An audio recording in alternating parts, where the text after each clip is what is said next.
ஆசிரியர் கவிஞர் பிச்சினிக்காடு இளங்கோ ஐயா அவர்களை அன்போடு முன்வைக்க வைக்கின்றோம்.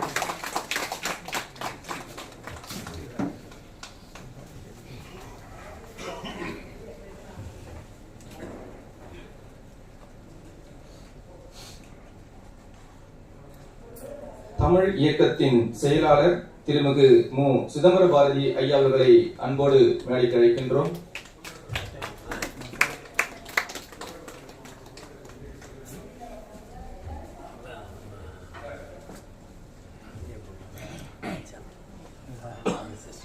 வரவேற்புரை வழங்க இருக்கின்ற புதுமை இலக்கிய தங்களின் தலைவர் அன்பிற்கினிய திருமிகு செல்வ மீனாட்சிசுந்தரம் ஐயா அவர்களை அன்போடு அழைக்க அழைக்கின்றோம்.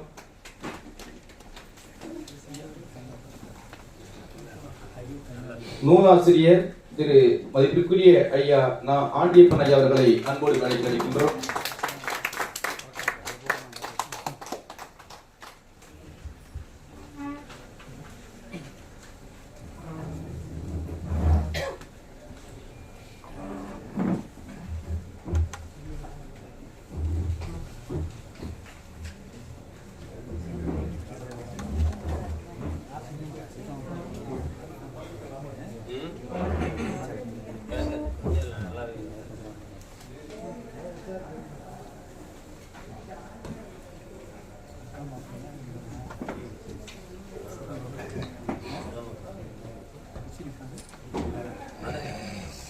இப்போது வரவேற்புரை வழங்குவதற்காக புதுமை இலக்கிய தென்றல் அமைப்பின் தலைவர் அன்பிற்கினிய திரு செல்வ மீனாட்சிசுந்தரம் ஐயா அவர்களை அன்போடு அழைக்கின்றேன்.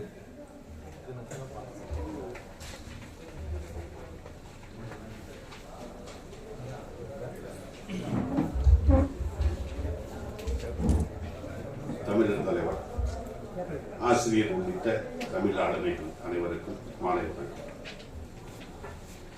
சிங்கப்பூர் தமிழ் எழுத்தாளர் கழகத்தின் மேலாண் தலைவர் ராங்கியம் நாராயணன் நாண்டியப்பன் அவர்கள் எழுதி ஆக்கி கொண்டுள்ள வாமனத்தீவு என்னும் சிங்கப்பூர் தீவின் வரலாற்று நூலினை அறிமுகம் செய்யும் இந்த இனிய நிகழ்விற்கு வருகை தந்துள்ள எங்கள் கொள்கை குடும்பத்தின் தலைவர், புதுமை இலக்கிய தன்றலின் புரவலர், திராவிடர் கழகத்தின் தலைவரும் தகைசால் தமிழர் தலைவருமான ஆசிரியர் ஐயா டி. வீரமணி அவர்களை அனைவரின் சார்பாக வருக வருக என்று வரவேற்கிறேன். வாழ்த்துறை வழங்குவதற்காக இங்கே வருகின்ற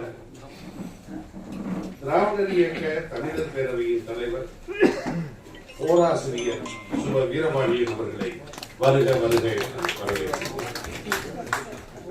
நூலினை அறிமுகம் செய்து உரையாற்றுவதற்காக தமிழுக்கு அருந்தொன்றாற்றும் உலகெங்கும் அடைந்திருந்து தமிழ் ஏடுகளை எல்லாம் புரட்டி எடுத்து அரிய செய்திகளை எல்லாம் பதிவு செய்து அரிய தமிழ் நூல்களை எல்லாம் பதிப்பித்துக் கொண்டிருக்கின்ற எங்கள் அன்பிற்குரிய முனைவர் அம்மா சுபாசினி அவர்களை வருக வருக என்று சிங்கப்பூர் மக்கள் மனம் இதழின் ஆசிரியர் நிறுவனமான கைமாலை சிங்கப்பூர் ஐயா பெருங்கவிஞர் பிச்சினிக்காடு இளங்கோ அவர்களை வருக வருக என்று வரவேற்கிறேன். அனைத்திற்கு மேலாக இந்த நிகழ்விற்கு காரணகர்த்தாவாகி இந்த நூலை ஆக்கி தந்து இறுதியிலே ஏற்புரை நிகழ்த்த உள்ள அன்பிற்கினியார் ஐயா ஆண்டியப்பன் அவர்களையும் மற்றும் இந்த நிகழ்விற்கு வருகை தந்துள்ள முதல் நூல் பெறுவதற்காக வருகை தந்துள்ள ஐயா சேது சொக்கலிங்கம் அவர்களையும், எனது 91 எனது திருமணம் மதுரையிலே சுரதா அவர்கள் தலைமையிலே நடந்த பொழுது அந்த நிகழ்விற்கு வந்து வாழ்த்துறை வழங்க வந்தவர் அன்றைய ஜனதாதள கட்சி மதுரையைச் சேர்ந்த ஐயா அவர்களும் இந்த நிகழ்ச்சிக்கு ஐயா அவர்களை வரவேற்று வந்துள்ள தமிழ் நெஞ்சங்கள் அத்துணை வரையில் வருக வருகை வரவேற்று வாழ்த்துக்களை நன்றி கூறி விடைபெறுகின்றேன்.